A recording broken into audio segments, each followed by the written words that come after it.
Hello guys, magandang hapon sa inyong lahat and welcome back dito sa panibago nating video dito sa ating channel. Kumusta po kayo? Ayan, medyo matagal tayo na nawala, no? So sa ating mga videos. Pero maraming salamat pa rin po sa lahat ng mga patuloy na sumusuporta, sa patuloy na sumusubaybay at patuloy na nanonood ng ating mga videos, no? So at doon sa mga nag-message na maraming salamat, marami sila natututunan sa videos natin. So ako po, kaya naman tayo gumagawa ng mga ganitong videos kasi gusto ko po na yung experience ko ma-share ko din sa inyo.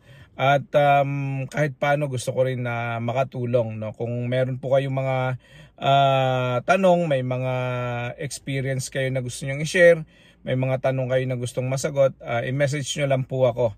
Ang atin pong Facebook page ay Sandugo TV Business Vlog, no? Yan po ang ating Facebook page.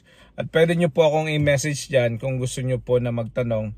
At madali ko po kayong masasagot doon.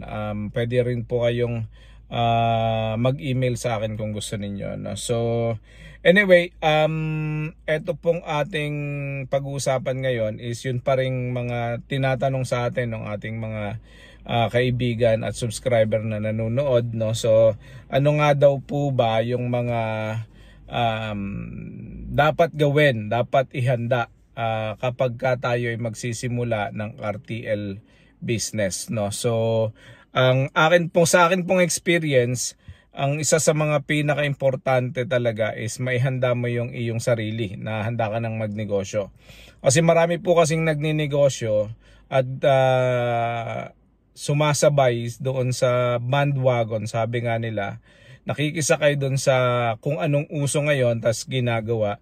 Ang nangyayari, hindi handa ang sarili, ngayon ay malaking puhunan na lugi, nasayang ang pera. So dapat po sa ganitong klase ng negosyo, handa tayo at hindi tayo hindi tayo basta-basta magpapabaya dahil kailangan natin na bigyan ito ng attention, ng pansin at saka ng pag-aaral, no? So anyway, there are 5 things na kailangan mong malaman at ihanda pag ikaw ay magsisimula ng RTL business, no? Unang-una, kailangan meron kang kapital, no? So syempre, negosyo ito, bibili ka ng manok, magpapatayo ka ng housing, magpapagawa ka ng cages o kaya naman ay magpapagawa ka ng free range area, no? So etong mga to nangangailangan ng kapital. So mahalaga na meron tayong kapital. Nakadepende lagi po yung kapital kung saan naka-location, kung may sarili ka ng lupa. Nakadepende din po yan sa kung gaano karami ng manok ang inyong alagaan. So hindi lang yan, kailangan nyo din ng production capital, no? So syempre sa unang buwan, hindi pa yan kikita at lahat palabas ang pera. Sa pangalawang buwan, kikita ka na ng konti pero hindi pa madami, no? So kailangan meron kang kahit paano ay allotted na extra cash, no, extra capital para sa iyong production cost, para sa iyong production capital. Kasi meron ka diyang feeds na bibilin, meron kang taong babayaran, meron kang vitamins and minerals, may kuryente, may tubig kung nabayad ka ng tubig. All of these things needs to be prepared, no, yung capital para sa mga ito. No, so yun yung una nating dapat tandaan, no. So dapat meron tayong initial capital investment, tapos yung ating operating capital. Ikalawa na dapat nating maihanda is dapat maihanda natin yung sarili natin when it comes to knowledge and skills sa ating pagpo-poultry, no. So hindi basta-basta pinapasok to, kailangan meron tayong konting knowledge kung paano tayo mag-aalaga ng RTL chicken, no? Paano tayo magpapaitlog ng manok, paano tayo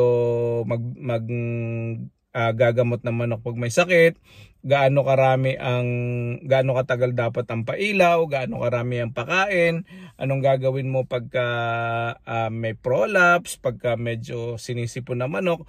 All of these things dapat meron tayong basic knowledge, no? Kasi itong basic knowledge na ito yung magsasalba sa atin sa maraming headache, no, na pwede nating maranasan kapag nag-aalaga na tayo ng paitloging manok.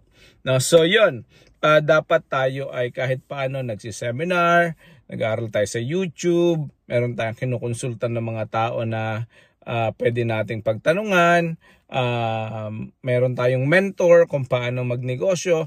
All of these things that dapat ay alam natin. No? So ikatlo, dapat mahalaga na meron tayong location. No? So ang pagpili ng location is basically isa sa mga pinaka-importante sa pagsisimula ng negosyo. Kahit na anong negosyo, guys, no. Sa RTL business ganun din. Kailangan ang location mo maganda. Unang-una, dapat medyo malamig ang lugar, no. Hindi pag tag-init, dapat ay medyo ang iyong manok ay hindi masyado naiinitan. So ikalawa, dapat ang lugar mo ay medyo malayo sa kabahayan, lalo na kung medyo marami kang manok na alagaan, no? So dapat hindi masyado maraming bahayan para hindi ka maireklamo, kasi minsan ang pag-aalaga kasi ng manok, poultry, lalo na kung traditional ang pamamaraan natin, floor type, mga ganon, hindi natin maiwasan na meron niyang kaunting amoy, no? So ikalawa, hindi din natin maiwasan na magkakaroon ng langaw. No, so kung ganito yung problema, magkakaroon ng issue sa mga kapitbahay, magkakaroon ng petition, magkakaroon ng reklamo, ay eventually baka mapasara yung iyong poultry. So mahalaga na meron ikaw na ganitong pagpaplano, strategic yung location, strategic yung lugar, para sa ganon hindi ka na magka-problema sa susunod. No, so dapat ganon. Ikalawa, dapat meron kang tamang permiso sa iyong location, no. So dapat may kung malaki ang iyong poultry na gagawin, kung malaki yung RTL farm mo, dapat at least kahit paano meron kang barangay clearance, meron kang police clearance, meron kang mayor's permit, may barangay permit ka, at saka may DENR permit ka, yun tinatawag na certificate of compliance, no. Yun dapat importante na meron yung mga yon. Ika-apat na dapat nating alamin sa ganitong klase ng negosyo is we have the ability to market our products, our produce, no. Dapat meron tayong kakayanan na i-market ito, no. So isa sa mga struggles na mga negosyo na pumapasok sa ganitong klase ng negosyo is marami kasi silang sinisimulang manok, tapos pag marami na silang itlog, ang problema nila paano di-dispose, paano ibibenta. So ngayon ang problema, kung hindi mo alam kung paano ma-market yung business,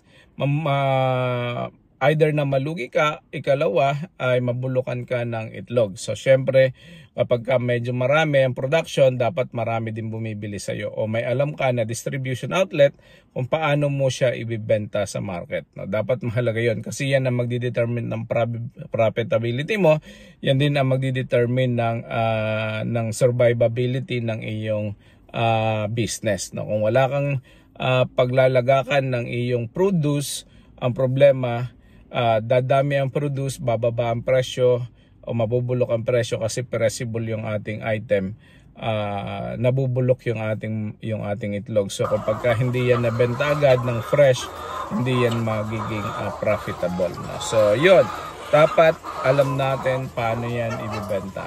Retail ba yan, wholesale ba yan, sa tindahan mo ba mismo yan, o sa community lang ba yan, paano ibibenta.